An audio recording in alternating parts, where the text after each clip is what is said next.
ಬೀದರ್ ಜಿಲ್ಲೆಯ ಬಸವಕಲ್ಯಾಣ ತಾಲೂಕಿನಲ್ಲಿ ಭೀಕರ ರಸ್ತೆ ಅಪಘಾತ ಸಂಭವಿಸಿದೆ. ಕಾರು ಮತ್ತು ಲಾರಿ ನಡುವೆ ಮುಖಾಮುಖಿ ಕಾರು ಡಿಕ್ಕಿಯಾಗಿದ್ದು ಕಾರು ಚಾಲಕ ಸ್ಥಳದಲ್ಲಿಯೇ ಸಾವನ್ನಪ್ಪಿದ್ದಾನೆ. ಇನ್ನು ಬಸವಕಲ್ಯಾಣ ತಾಲೂಕಿನ ತಡೋಳ ಸಮೀಪ ರಾಷ್ಟ್ರೀಯ ಹೆದ್ದಾರಿ 65ರ ಬಳಿ ಈ ಘಟನೆ ಸಂಭವಿಸಿರುವಂತದ್ದು. ಹುಮ್ನಾಬಾದ್ನಿಂದ ಬಸವಕಲ್ಯಾಣ ಕಡೆಗೆ ಬರ್ತಾ ಇದ್ದಂತ ಕಾರು ಬಸವಕಲ್ಯಾಣದಿಂದ ಹುಮ್ನಾಬಾದ್ಗೆ ರಾಂಗ್ ರೂಟ್ ನಲ್ಲಿ ಹೋಗ್ತಿದ್ದ ಲಾರಿ ಎರಡು ಮುಖಾಮುಖಿಯಾದ ಪರಿಣಾಮ ಭೀಕರ ಅಪಘಾತ ಸಂಭವಿಸಿದೆ. ಕಾರು ಚಾಲಕನಿಗೆ ಆಸ್ಪತ್ರೆಗೆ ತರುವುದಷ್ಟರಲ್ಲಿಯೇ ಪ್ರಾಣ ಬಿಟ್ಟಿದ್ದಾನೆ. ಶಿವಕುಮಾರ್ 30 ವರ್ಷದ ಮೃತ ದುರ್ದೈವಿಯಾಗಿದ್ದು ಬಸವಕಲ್ಯಾಣ ತಾಲೂಕಿನ ಜಾಫರ್ವಾಡಿ ಗ್ರಾಮಸ್ಥನಾಗಿದ್ದಾನೆ. ಇನ್ನು ಕುಟುಂಬಸ್ಥರ ಆಕ್ರಂದನ ಮುಗಿಲು ಮುಟ್ಟಿದ್ದು ಬಸವಕಲ್ಯಾಣ ಸಾರ್ವಜನಿಕ ಆಸ್ಪತ್ರೆಗೆ ಶಾಸಕ ಶರಣು ಸಲ್ಗಾರ್ ಭೇಟಿ ನೀಡಿ ಮೃತನ ಕುಟುಂಬಕ್ಕೆ ಸ್ವಾಂತವನ ಹೇಳಿ ಧೈರ್ಯ ತುಂಬುವ ಕೆಲಸವನ್ನ ಶಾಸಕರು ಮಾಡಿರುವಂತದ್ದು.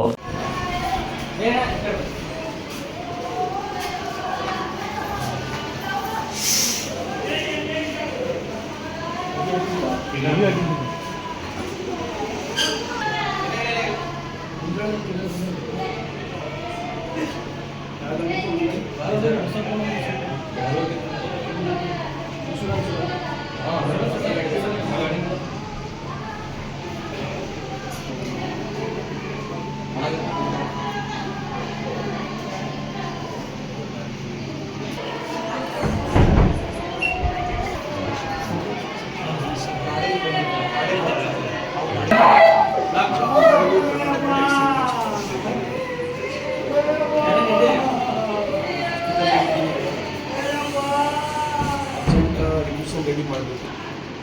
ನಿಮ್ಮ ರಿಕ್ವಿಷನ್ಗೆ ಬೇಕಾದ ಪೋಸ್ಟ್ ಮಾರ್ಟಮ್ ಚಾಲು ಮಾಡಿಸ್ತೀವಿ. ಇದರಿಂದ ಏನು ಮಾಡಿ ನೀವು ಏನೂ ತಪ್ಪಿಲ್ಲ.